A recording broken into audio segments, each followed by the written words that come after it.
एक बुजुर्ग थे, उनके 4 बेटे थे। उन्होंने ये सोचा, उनके बेटे आपस में बहुत लड़ते थे, तो उन्होंने सोचा कि ऐसा क्या करें कि लोग लड़ना बंद करें, कुछ काम करें ताकि घर अच्छे से चल सके और सब आराम से रह सके। तो उन्होंने एक बार नाटक किया कि भाई मैं बहुत बीमार हूँ, मेरा अंतिम समय है।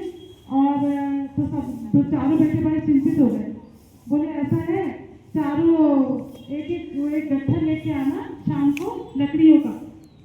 तो चारों एक गट्ठर ले आए, उन्होंने पिताजी के सामने रखा और उन्होंने गट्ठर में से कहा कि चलो ऐसा है, एक एक लकड़ी उठाओ और तोड़ो। तो उन्होंने लकड़ी के गट्ठर में से एक लकड़ी उठाई और तोड़ दी। चारों बच्चों ने ये कर दिया आराम से। फिर उन्होंने कहा उठाओ और तोड़ो, वो भी उन्होंने तोड़ दी क्योंकि लकड़ी पतली थी।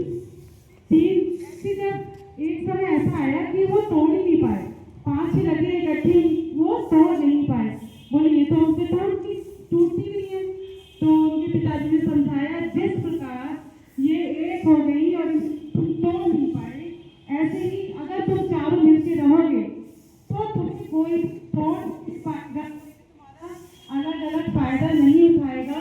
और मिलकर जब तुम काम करोगे तो घर में पैसे भी आएंगे और हमारे घर का स्तर भी ऊंचा होगा और हम अपने बच्चों को अच्छा सा पढ़ा भी लेंगे। तो उनके बच्चों को ये बात समझ में आई। बोले हाँ, उन्होंने अपने पिताजी से माफ़ी मांगी कि हमें माफ़ कर दीजिए, हमने आधे से ज़्यादा जीवन लड़ने में ही खत्म कर दिया, लेकिन अब हम ऐसा कुछ नहीं करेंगे। हम एक होकर रहेंगे, एक होकर ही अपनी खेती करेंगे और एक होकर ही सुखपूर्वक रहा करेंगे। तो उनके पिताजी बहुत प्रसन्न हुए। तो ये कहानी थी हमारी एकता में शक्ति। पिताजी ने कहा देखो, इसी को एकता में शक्ति कहते हैं। अगर आप अलग अलग रहोगे तो कोई भी आपका फायदा उठाएगा, चाहे घर हो, चाहे स्कूल हो, चाहे कहीं परिवार हो। लेकिन अगर आप एक होकर रहेंगे तो कोई बाहर वाला आपका बाल भी बांका नहीं कर पाएगा।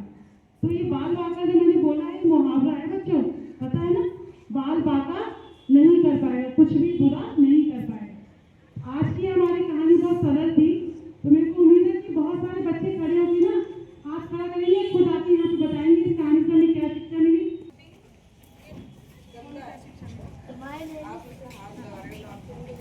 My name is Sanjam. I am in class 6A. हमें इस कहानी से यह सीख मिलती है, हमें इस कहानी से यह शिक्षा मिलती है कि हमें कभी लड़ना नहीं चाहिए, आपस में मिलजुल कर रहना चाहिए।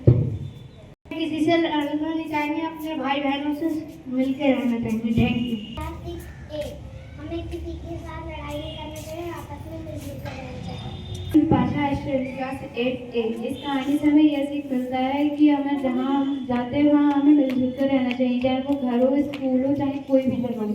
क्लास 7A, हमें इस कहानी से शिक्षा मिलती है कि हमें आपस में मिलजुल कर रहना चाहिए। अगर हम आपस में मिलजुल कर रहेंगे तो हमारा कोई भी बुरा नहीं कर